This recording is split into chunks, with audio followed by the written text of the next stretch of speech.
Hi, I'm Ken Jacobs, and welcome back to Taking the Lead. We're happy to have you here. As you know, this is our video podcast where we talk about all things leadership. So, what I'd like to talk about today are some questions that I've gotten from leaders. I've been doing virtual workshops to PRSA chapters across the country, virtually, of course, the last couple of months with Richmond and the Independent Practitioners Alliance, with Kansas City and St. Louis last week in Philadelphia. And so I'm going to answer three to four of the questions that I've gotten in this segment, depending on how you count. Now, one question I got is, can you use the tenets of leadership when you're managing up? Absolutely. In fact, I call it leading up. But to get to the question, the leadership tenets, some that you should apply in your relationship with your boss, asking lots of good questions and really listening, a lot of empathy, a lot of constructive energy, and looking at those mutual successes. Just as you help your team become more successful, you become more successful. If you help your boss become more successful, you'll also be more successful. So everything we're talking about, or nearly everything we're talking about in leading others, we can use in leading up. And that kind of goes to the next question. Do I have any good books to recommend on the topic? And I do want to recommend Leading Up, How to Lead Your Boss So You Both Win by Michael Useem. It's just a great read. And frankly, it's what inspired me to stop calling it managing up, but to call it leading up. So great read. Think about that. Next question, how can older leaders or baby boom leaders lead their millennials, their Gen Y team members in a way that will lead to success and retention and attraction of more?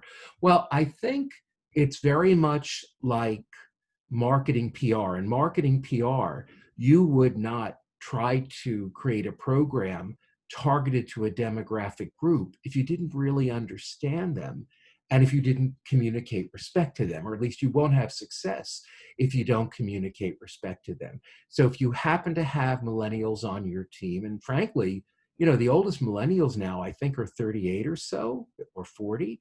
So they are certainly managers, leaders in training, or leading themselves. But if you happen to be leading them, you've got to learn about them. You've got to understand the cultural and technological influences that make them what they are today.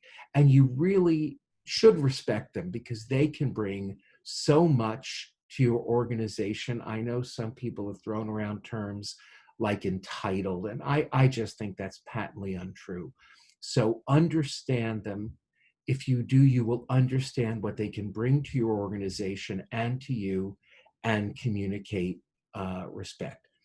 Last question we'll answer today. Someone asked, if you're getting feedback performance about your leadership effectiveness, should you do that in a group setting so the team members feel safe giving you their one-on-ones? And, I had to say hard no to that, big no to that.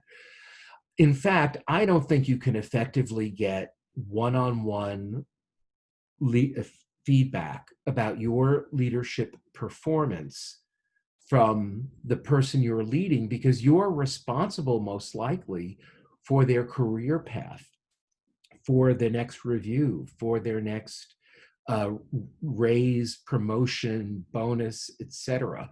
Are they really going to be honest with you one-on-one, even if you believe you've created an open environment? I just don't think that's realistic. I think you've got to find an objective way to get performance feedback about you as a leader from your teams, whether it's through surveys or an outside company or some 360s.